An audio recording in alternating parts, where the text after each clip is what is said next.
오늘도 하나님의 백성들이 예수 그리스도의 이름으로 주님의 날로 구별하여 이렇게 주의 전에 함께 나와 하나님께 예배드리게 하심에 감사합니다. 이 시간 하나님께서 주장하셔서 말씀이 온전히 역사하도록 인도하여 주시옵소서. 부족한 자 지켜주시고 하나님의 뜻만이 온전히 전해지도록 도와주시옵소서. 하나님 앞에 겸손함으로 함께 드린 이 귀한 예배에 은혜로 충만케 해 주시옵소서. 예수님의 이름으로 기도드립니다. 아멘. 우리는 죄인들입니다. 교회에서는 왜 사람들을 죄인이라고 할까? 세상에서 선한 일도 베풀면서 멀쩡하게 잘 살고 있는데 죄인 하는 것, 그렇게 듣기가 상쾌하지는 않습니다. 물론 어느 누구나 순간순간적으로 생각이나 마음으로 범죄치 않으면서 사는 사람은 그다지 많지 않을 것입니다. 예수님은 이렇게 말씀하시죠. 여인을 보고 음욕을 품는 자마다 이미 간음하였다고 말씀하셨어요. 그래서 우리가 죄인이라고 하는가? 반드시 그런 이유만은 아닙니다. 그리스도인들이 말하는 죄라는 것은 그 기준이 세상과는 분명히 다릅니다. 세상은 그 세상의 법이 그 기준입니다. 법을 어기게 되면 죄가 됩니다. 그런데 저와 여러분 우리들에게는 죄에 대한 기준이 하나님입니다. 하나님이 그 기준이고 하나님으로부터 멀어져 가는 것이 죄입니다. 그래서 교회에서 죄인이라고 얘기하는 것은 우리가 멀어져 간 그 하나님에게로 다시 가까이 가고자 하는 외침입니다. 세상의 문명은 발달되고 많은 것들이 편해지고 기구들도 발달되어 가고 있습니다. 그러나 그것들 그렇게 변해가는 건 모두가 다 하나님의 손 안에 있다는 것을 우리 그리스도인들은 믿습니다. 그리고 압니다. 그럼에도 불구하고 많은 사람들은 어떤 착각 속에 사냐 하면 이제는 보이지 않는 하나님 없이도 그냥 우리끼리 잘 살 수 있는 것처럼 착각하게 만드는 것입니다. 점점 하나님으로부터 멀어지게 하고 하나님의 뜻과는 관계없이 하나님을 잊으면서 살 수 있도록 그렇게 유혹한다는 것입니다. 이것은 앞으로도 계속될 것입니다. 근데 그럴수록에 교회는 어떻게 돼야 합니까? 그럴수록에 교회에서는 인간들이 자신이 누구인지를 바르게 알 수 있어야 합니다. 하나님을 바로 알아야 우리가 그 하나님에 의해서 창조된 우리라는 것을, 우리의 진면한 진모를 알 수 있게 됩니다. 그래서 교회에서는 하나님의 뜻을 늘 상기시켜야 되고 사람들을 항상 하나님께 가도록, 하나님께 당겨주도록 하고 하나님과 연결시켜주고 그러한 일이 교회에서 있어야 합니다. 교회에서 우리 성도님들이 죄인이라고 고백하는 것은 하나님을 더욱 가까이 알려고 하는 몸부림침입니다. 다른 말로 하면은 정말 내가 누구인지 바르게 알아서 바르게 살기 위한 몸부림이라는 이야기입니다. 이것은 모든 인간에게 필요한 것입니다. 우리들은 죄인들입니다 하는 이 고백, 그저 회개하고 지치고 안타까워 그래서 포기에 이르는 그런 고백이 아니라 우리는 죄인입니다 이 고백은 하나님 앞에 나와서 자신을 찾고 자신을 회복하기 위한 우리의 노력의 표현입니다. 오늘 주어진 본문은 죄인들의 모습을 잘 보여주고 있어요. 예수님께서 지금까지 마지막 날에 대해서 말씀하셨습니다. 종말, 말세, 거기에 대한 예언을 마치면서 이제 가르침의 사역을 마감합니다. 그리고는 이제 곧 앞에 다가오실 십자가를 준비하시는 그 사역을 시작하십니다. 그래서 이제 곧 자신이 팔리실 것이라고 얘기하는데 그것도 이틀 후에 팔리게 될 것이라고 제자들에게 말씀하셨습니다. 이 예수님께서 제자들에게 말씀하신 이것은 오늘 본문 내용 전체를 이해하는데 굉장히 중요한 내용입니다. 주님은 이미 3번씩이나 제자들에게 자신이 죽고 부활하실 것을 알려오셨습니다.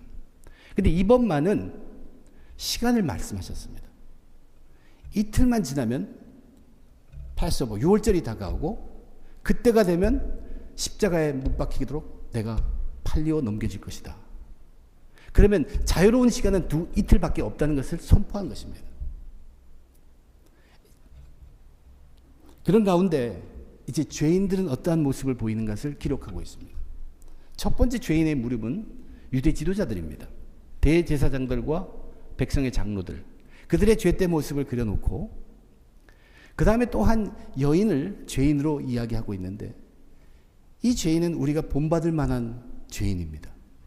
그리고 마지막 3번째는 12명 제자 중에서도 예수를 팔아넘긴 가룟 유다의 죄인된 모습입니다.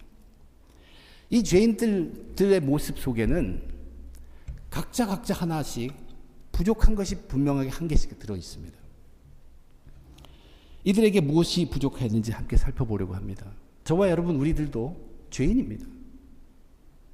우리들도 죄인들로서 우리들의 부족함을 어떻게 채워갈까 함께 생각해보고 결단하는 시간 갖기를 바라는 마음 간절합니다. 예수님께서는 제자들에게 자신이 유월절 동안에 이제 이틀만 있으면 그 유월절이 되는데 자기가 팔리실 것이라는 얘기입니다. 그리고 십자가에 못 박힐 것이라고 선언을 했죠. 바로 그 선언이 있은 다음에 유대 지도자들이 어떻게 얘기를 합니까? 여기에 비해서 유대 지도자들은 이 일이 이번 명절에는 일어나게 하지 말자라고 결의를 합니다. 예수님이 예언하신 것과 그들이 결의한 것과 상반됩니다. 일치하지가 않습니다. 그들이 이것을 미루고자 하는 이유는 자칫 잘못하면 밀란, 폭동이 일어날까 두렵다는 것이에요. 유대 유월절 명절에는 정말로 각 곳에서 많은 인파들이 모여들고 그것 때문에 로마 군인들도 신경을 곤두세우고 있는 때입니다. 유대 지도자들은 예수님을 흉계로 잡아, 흉한 계획으로 잡아, 즉 거짓된 증거로 잡아들여서 죽이고자 하는 것이 그들의 뜻이었고 그것을 몰래 하고 싶어 합니다. 여러 사람들 앞에서 그 일을 하는 것이 두려웠습니다. 혹 밀란이 나면 자기들이 예상하지 못한 큰 일이 벌어질까 봐 뒤로 미루자는 것입니다.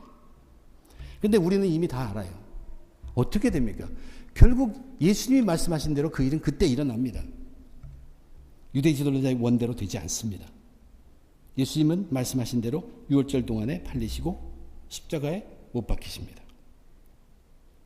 유대 지도자들 마음속에는 조용히 예수님을 처단하고 싶었지만 예수님의 십자가의 처형은 거기에 모인 모든 인파들이 다 알았고 그뿐만 아니라 오늘날의 저와 여러분 우리들까지도 앞으로도 계속 알려지는 사건이 되어버렸습니다. 이것이 하나님의 뜻이었습니다.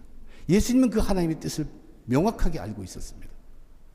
그런데 대제사장과 백성, 장로들 그들은 자기들이 권력을 쥐고 있기 때문에 자기들이 계획하면 그대로 될 줄 알았죠. 그러나 그들대로 되지 않았습니다. 이것을 두 가지로 대조적으로 보여주고 있습니다.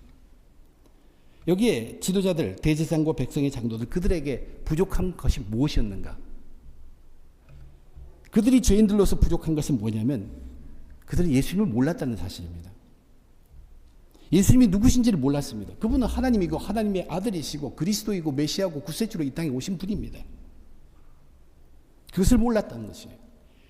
그들이 죄인인 까닭은 예수님을 향한 시기심과 질투로 인해서 아무 죄도 없는 예수님을 죽이려고 흉측한 계획을 세운 그 죄보다도 더 큰 죄가 뭐냐면 하나님이 보내주신 그 예수 그리스도를 몰랐다는 그 죄입니다.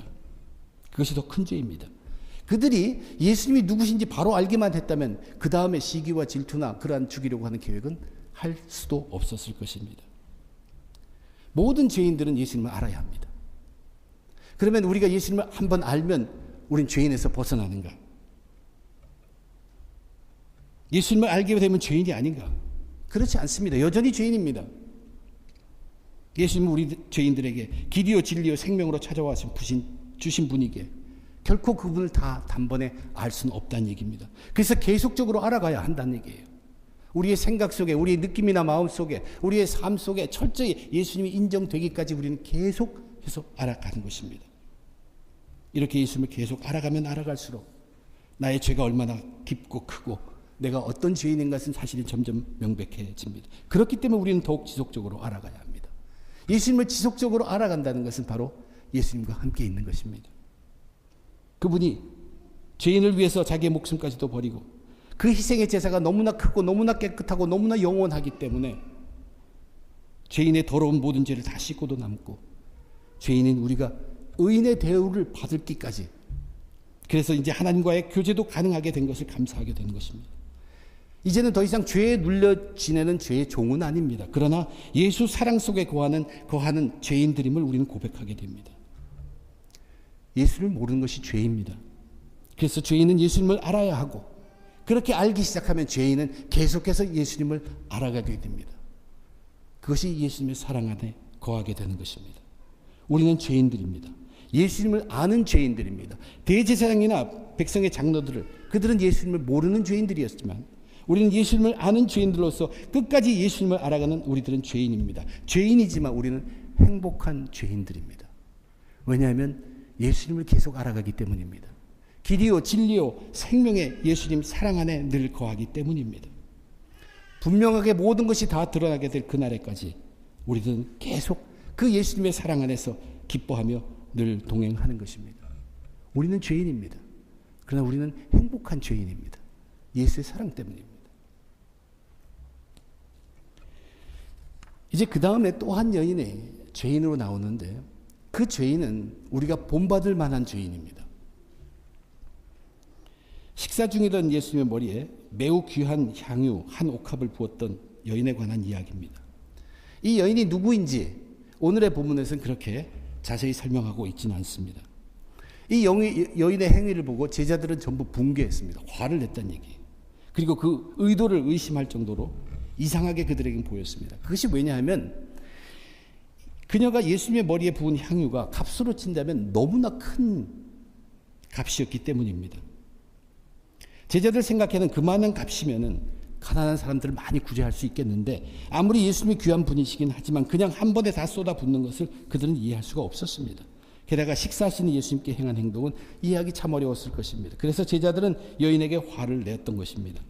그런데 예수님은 제자들이 그 여인을 괴롭게 한다고 말씀하시면서 제자들을 꾸짖으시고 놀랍게도 예수님은 그 여인을 칭찬합니다. 예수님께 좋은 일을 한 것이라고 칭찬한 것입니다.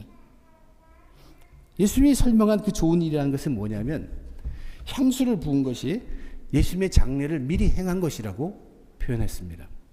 다시 말한다면 지금 예수님이 그 몸이 이미 죽은 몸이라는 얘기입니다.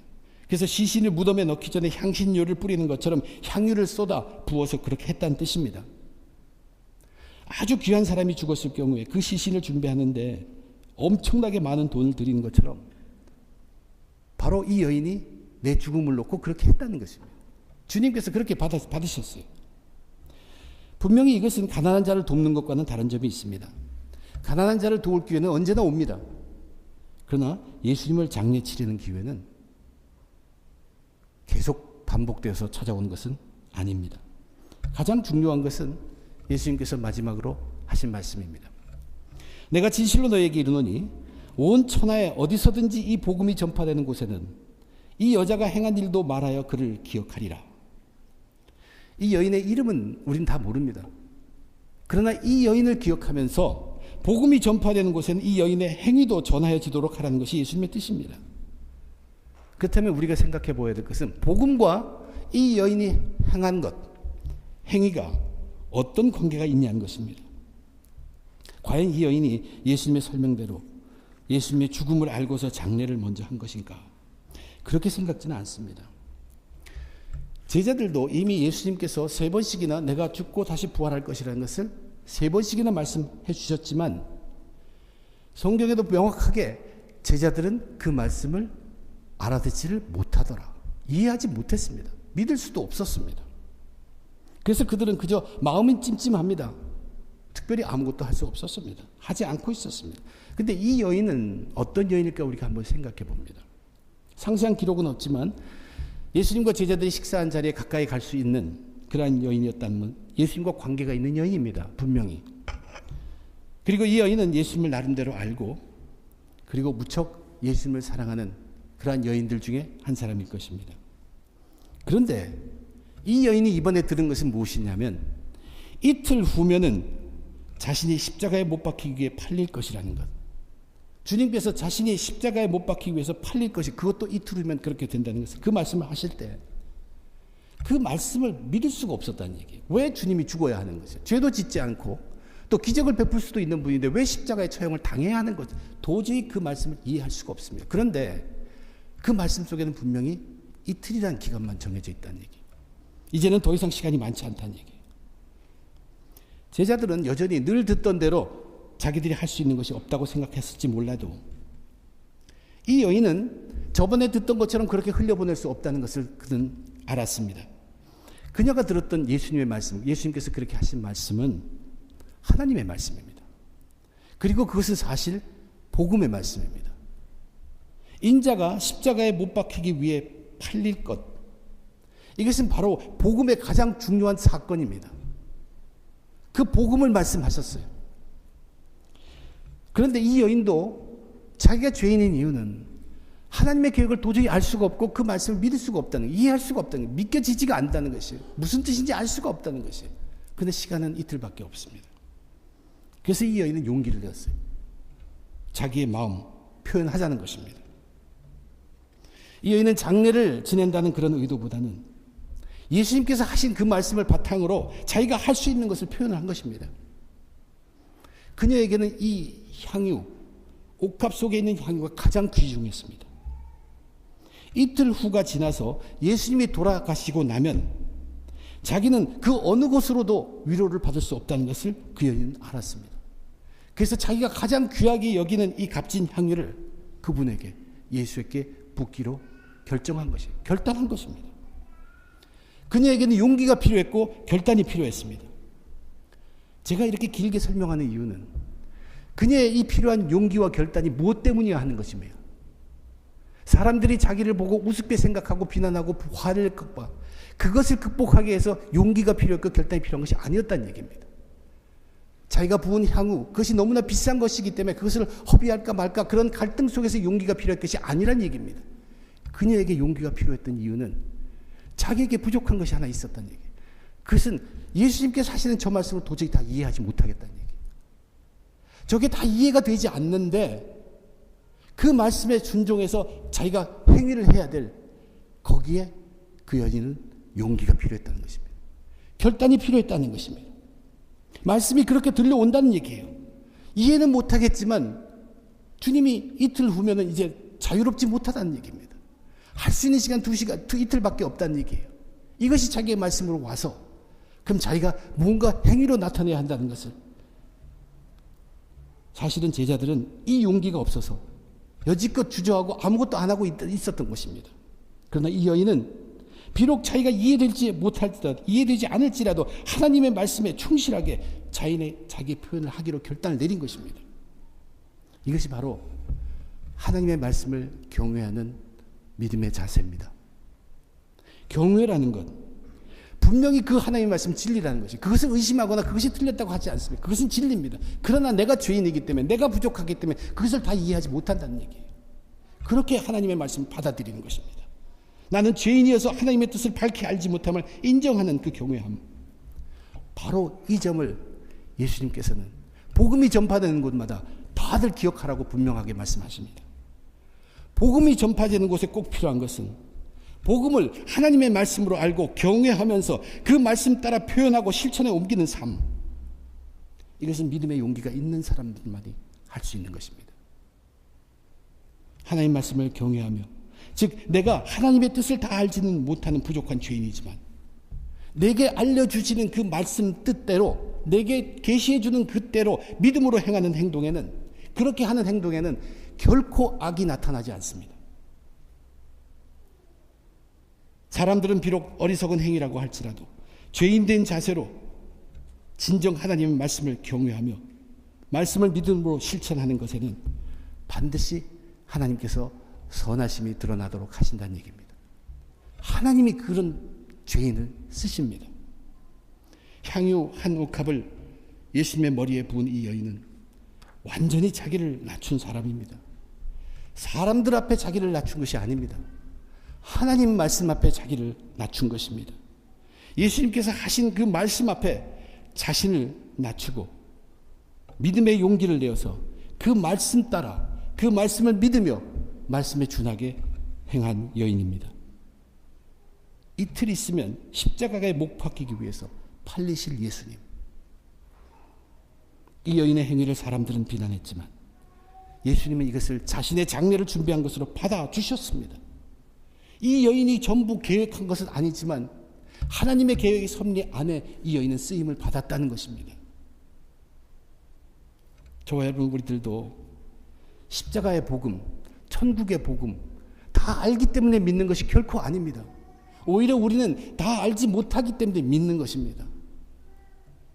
우리는 다 알 수 없지만 우리 스스로 죄인임을 고백하며 하나님 말씀 앞에 겸손히 낮아져서 진정으로 그것을 경외하며 용기와 결단을 가지고 그 말씀 따라 행하게 될 때 하나님은 그런 자들을 사용하셔서 하나님의 뜻을 이루어 가십니다. 그러므로 우리는 죄인들입니다. 다 이해할 수도 없고 다 알 수도 없는 하나님의 말씀을 우리는 진정으로 경외하며 믿음의 용기와 결단으로 행해야 하는 우리는 죄인입니다. 죄인이지만 우리는 능력의 죄인들입니다. 왜냐하면 하나님께서 그런 죄인들을 쓰기 때문에 그렇습니다. 우리는 행복한 죄인들이요, 능력의 죄인들입니다. 마지막 세 번째 죄인이 소개되고 있습니다. 그는 가룟 유다입니다. 가룟 유다의 죄인된 모습을 통해서 우리는 또 하나의 교훈을 얻을 수 있습니다. 옥합의 향유를 예수님께 부은 여인의 행동에 대해서 제자들은 화를 내면서 비판하고 그 여인을 꾸짖었습니다. 현실적으로 실제적으로 볼 때, 세상적으로 볼 때 그만한 값어치의 돈을 가난한 자들에게 나누어주면 혜택을 받는 자들에게 큰 도움이 분명히 될 것입니다. 그리고 그 부어진 향유가 그저 땅에 쏟아 버려진 것으로 생각하면 그것을 팔아서 가난한 자들을 구제하는 것이 훨씬 더 귀합니다. 그러나 그것을 그렇게 생각하는 것은 우리 죄인된 사람들의 한계입니다. 하나님의 뜻은 죄인들의 그 생각의 한계를 훨씬 더 뛰어넘다는 것을 우리는 인정해야 합니다. 이것이 경외하는 자세죠. 제자들은 바른 길을 주장한다고 하면서 인간의 한계에 갇혀서 그 여인을 꾸짖었던 것입니다. 자기들 생각에 난. 근데 그들의 예상과는 달리 예수님은 오히려 그 제자들을 심하게 꾸짖었습니다. 요한복음서에서는 이렇게 소리 높여서 여인에게 화를 냈던 자를 가룟 유다라고 밝히고 있습니다. 그가 자기가 옳다는 생각이에요. 분명히 이건 내가 옳다는 얘기예요. 이게 의롭다는 것이라고 주장하면서 화를 내기까지 붕괴하며 여인을 괴롭혔는데 오히려 예수님으로부터 그것 때문에 꾸지람을 듣게 된 유다, 상당히 당황했을 것입니다. 가룟 유다는 우리가 복음서가 전하는 그의 마지막을 비추어 볼 때 예수님을 3년을 따라다녔지만 그분이 행하시는 놀라운 행적, 기적들을 보면서도 예수님을 아직 믿지도 못하는, 그리고 아직 예수님을 믿으려고 하지도 않는 그런 죄인이었습니다. 3년이 지난 그 순간까지도 예수님을 알아가려고 하는 사람이 아니었다는 얘기입니다. 그뿐만 아니라 그분의 말씀, 얼마나 놀랍고 얼마나 옳다는 것을 느꼈을지는 모르지만 예수님이 전하시는 그 복음의 말씀 앞에 결코 그는 낮아지지 않았습니다. 경외하지 않았습니다. 스스로 말씀 앞에 낮아져야 하는 죄인임을 인정치 못하는 자였습니다. 그런 가룟 유다가 자기가 옳다고 목소리를 높였는데 모두가 보는 앞에서, 같은 제자들 앞에서 예수님으로부터 꾸중을 들었다면 그의 자존심은 무척 상했을 것입니다. 그리고 게다가 유다도 들었습니다. 이번에는 예수님께서 이틀밖에 남지 않았다는 것을. 지금까지는 왕인 줄 알고 기대감을 갖고 왔을지 몰라도 주님은 분명히 얘기하셨습니다. 이틀 후면 아무것도 아니란 얘기. 이틀 후가 되면 아무것도 아닐 그 사람. 그분이 공개적으로 자기를 모욕했다는 것입니다. 그 충동적인 생각이 드는 순간에 사단이 그에게 들어갔습니다. 이 충동적인 생각을 이룬 것은 바로 사탄이었습니다. 사탄에게 틈을 준 것이에요. 성경은 가룟 유다에게 사탄이 들어가서 유다가 예수님을 배신할 방법을 찾게 된 것이라고 분명히 말합니다. 누가복음에 12 중에 하나인 가룟이라 부르는 유다에게 사탄이 들어가니 이에 유다가 대제사장들과 성전 경비대장들에게 가서 예수를 넘겨줄 방도를 의논하며. 자존심 강한 유다가 예수님이 이제 왕이 되려고 하지 않고 이제 이틀만 있으면 십자가에 못 박힌다는 것을 들었고 그 예수님으로부터 심한 꾸중을 들었을 때 충동적인 분노로, 충동적인 모욕감으로 가득하게 된 그 마음을 사탄이 알았다는 것입니다. 그래서 사탄이 파고들고 뒤흔들어 놨습니다. 그래서 그는 헤어나지도 못할 잘못된 길에 영영 빠지게 된 것입니다. 가룟 유다가 죄인으로서 그에게 부족한 것이 무엇입니까? 자기가 자기 스스로 통제할 수 없다는 것입니다. 자기가 자기를 다스릴 수 없다는 것입니다. 이것이 죄인들의 모습입니다. 우리는 우리 스스로 우리를 다스릴 수 없습니다. 오늘날 저와 여러분, 우리들이 구원받은 자들의 중심에 자리한 그 성령님이 만약 그에게 있었으면, 그리고 그 성령님이 충만했더라면 그렇게 사탄에게 이끌려서 참담하게 끝을 보지는 않았을 것입니다. 이 충동적인 분노나 욕심에 찬 분노, 이성을 잃은 분노, 이런 순간을 사탄은 노립니다. 그런 순간뿐만 아니라 또 사탄은 술 취하고 방탕한 그러한 육체에 흠뻑 빠져 있을 때에도 사탄은 노립니다. 성경은 분명히 말합니다. 술 취하지 말라. 이는 방탕한 것이니 오직 성령으로 충만함을 받으라. 믿음의 사람들은 그래서 우리가 구원받을 때 얻은 그 성령님이 우리의 삶을 이끌도록 다 맡겨야 합니다. 우리 육체의 소망이 있는 것이 아닙니다. 그 성령의 인도하심에 우리는 소망이 있는 사람들입니다. 우리는 성령의 도움 없이는 하나님의 뜻대로 살 수 없는 죄인임을 우리는 알아야 합니다. 우리들은 모두들 죄인들입니다.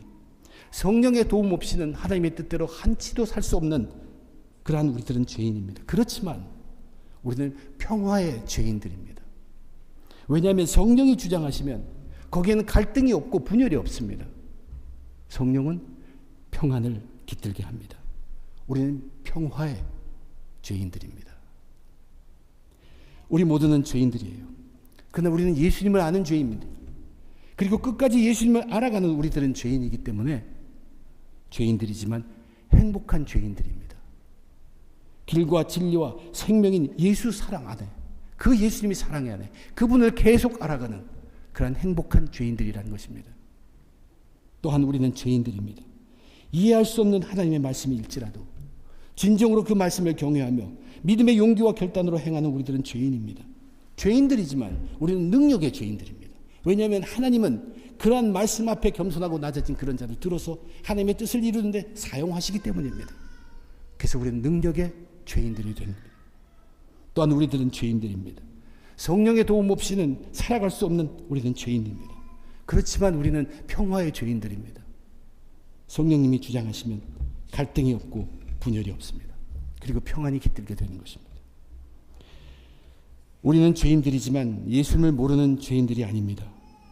예수님을 알고 알아가는 죄인들로 행복한 죄인들입니다. 우리는 말씀을 다 이해하지는 못하지만 말씀을 경외하고 말씀대로 행하는 능력의 죄인들입니다. 우리는 내세울 것 없는 죄인들이지만 성령님이 도우시는 평화의 죄인들입니다. 우리 모두는 죄인들입니다. 행복한 죄인들, 능력의 죄인들, 평화의 죄인들. 우리는 모두 죄인들입니다. 이러한 죄인들이 붙들어야 할 것은 세 가지입니다.